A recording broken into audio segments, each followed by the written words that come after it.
A carta aos Hebreus. O autor dessa carta é anônimo, e as pessoas se perguntam há muito tempo se foi Paulo quem a escreveu ou se talvez um de seus colegas de trabalho, como Barnabé ou Apolo.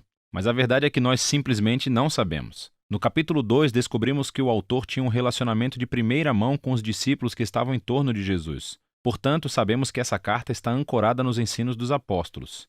Também não sabemos quem era o público-alvo dessa carta ou onde eles moravam. O autor os conhece muito bem e assume que eles têm um conhecimento profundo das Escrituras do Antigo Testamento, especialmente o enredo dos 5 primeiros livros da Bíblia, a Torá, sobre como a família de Abraão se tornou a nação de Israel, sobre como Moisés os conduziu da escravidão no Egito para o Monte Sinai, onde eles receberam a Torá e fizeram uma aliança com Deus, onde construíram um tabernáculo onde o sacerdote fazia sacrifícios.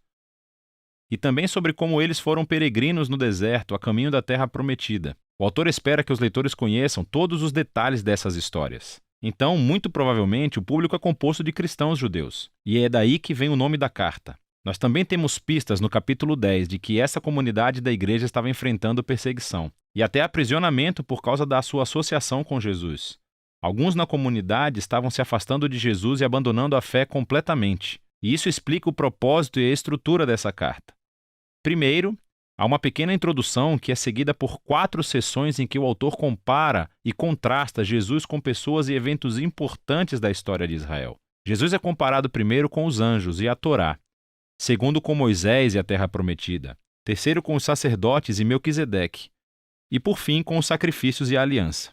E o autor tem 2 objetivos principais em todas essas comparações. O primeiro objetivo é elevar Jesus como superior a qualquer pessoa ou qualquer outra coisa, mostrando que Jesus é digno de toda a sua confiança e devoção. Mas o segundo objetivo é esse: desafiar os leitores a permanecerem fiéis a Jesus, apesar de perseguição. Em todas as sessões, ele inclui uma forte advertência para não abandonar Jesus.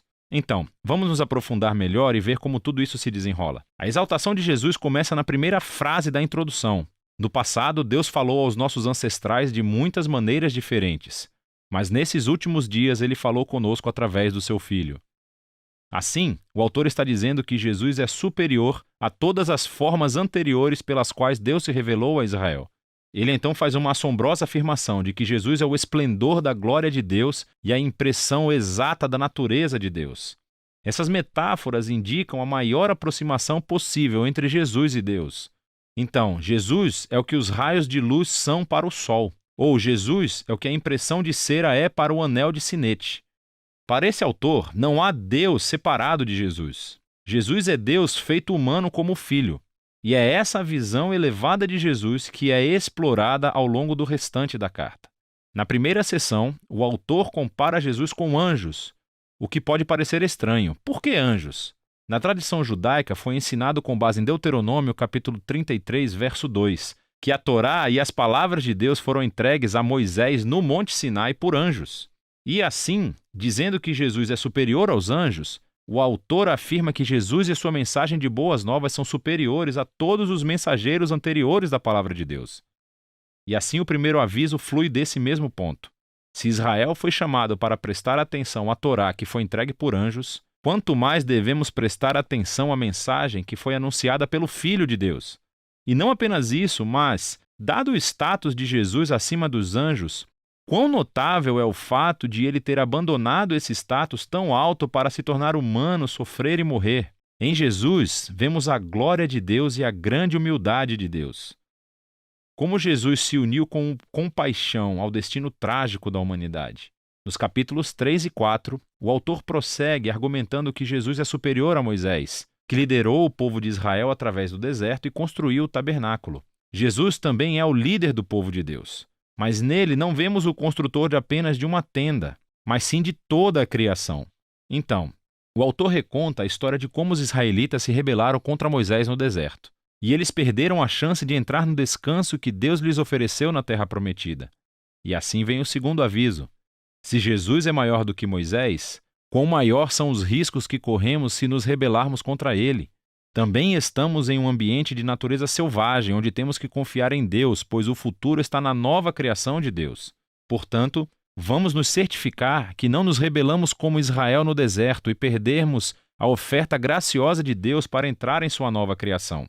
Nos capítulos 5 a 7, o autor compara Jesus com os sacerdotes de Israel que vêm da linhagem de Arão. Seu papel era de representar Israel diante de Deus e oferecer sacrifícios que reconciliavam ou cobriam os pecados do povo. Mas ele ressalta que os sacerdotes eram eles mesmos pessoas com falhas morais. E assim, eles constantemente tinham que oferecer sacrifícios pelos próprios pecados, assim como por todos os outros. Era necessário algo mais, algo diferente. E então ele argumenta que Jesus era esse algo diferente. Ele é o supremo sacerdote, mas Jesus não veio da linhagem de Arão. Ao invés disso, Jesus era um sacerdote na ordem de Melquisedeque, aquele misterioso sacerdote-rei da antiga Jerusalém. E ele aparece nas histórias de Abraão. Também encontramos no Salmo 110 que o rei messiânico da linhagem de Davi será um sacerdote na ordem de Melquisedeque. Então esse é o ponto principal do autor. Jesus é o maior sacerdote-rei. Ele é moralmente impecável, está eternamente disponível para o seu povo. E assim ele é superior a qualquer outro mediador entre Deus e os humanos. Assim vem seu aviso nessa sessão. Rejeitar a Jesus é rejeitar a melhor e única chance de sermos totalmente reconciliados com Deus. Então não faça isso. O que nos leva à última comparação dos capítulos 8 a 10. O autor mostra como a morte de Jesus na cruz foi o maior sacrifício, superior a todos os sacrifícios de animais oferecidos no templo. Esses sacrifícios tinham que ser oferecidos constantemente, tanto diariamente quanto anualmente no dia da expiação. Jesus ofereceu a sua vida de uma vez por todas. E foi suficiente para cobrir os pecados do mundo inteiro. E assim, o autor adverte os leitores da carta sobre se afastarem de Jesus. É como dar as costas a uma oferta grandiosa do perdão de Deus. Por que você faria isso? O sacrifício de Jesus é permanente, ele diz, e é o fundamento para a nova aliança mencionada nos profetas, onde todos os pecados são perdoados. Então, agora que o autor elevou Jesus através de todos esses contrastes, essa sessão final é o grande desafio para seguir Jesus. Então pense no todo. Em Jesus, eles encontraram a palavra de Deus. Em Jesus, eles têm esperança para a nova criação. Jesus é o eterno sacerdote deles, o sacrifício perfeito. E agora devem seguir todos os grandes modelos de fé encontrados em toda a história das Escrituras. E eles devem permanecer fiéis a Jesus, confiando que, apesar de todas as dificuldades e perseguições, Deus não abandonará o seu povo. Esse é o fluxo básico de pensamento em toda a carta. O que o autor chama aqui mesmo, no final, de uma breve palavra de exortação. Aqui estão algumas dicas extras para ler essa carta. Sempre que o autor cita as Escrituras do Antigo Testamento, o que acontece em quase todas as frases, pare. Procure a referência e leia a frase no seu contexto original. E, às vezes, você ficará perplexo, mas com mais frequência verá todos os tipos de conexões extras que você nunca teria observado de outra forma. O esforço vale totalmente a pena.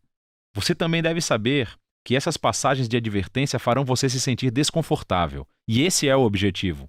Elas não estão lá para causar medo. Elas estão lá para te mostrar que rejeitar Jesus é tolice, porque ele é incrível. Todas essas advertências servem o propósito maior da carta, mostrar que Jesus é a revelação final do amor e da misericórdia de Deus.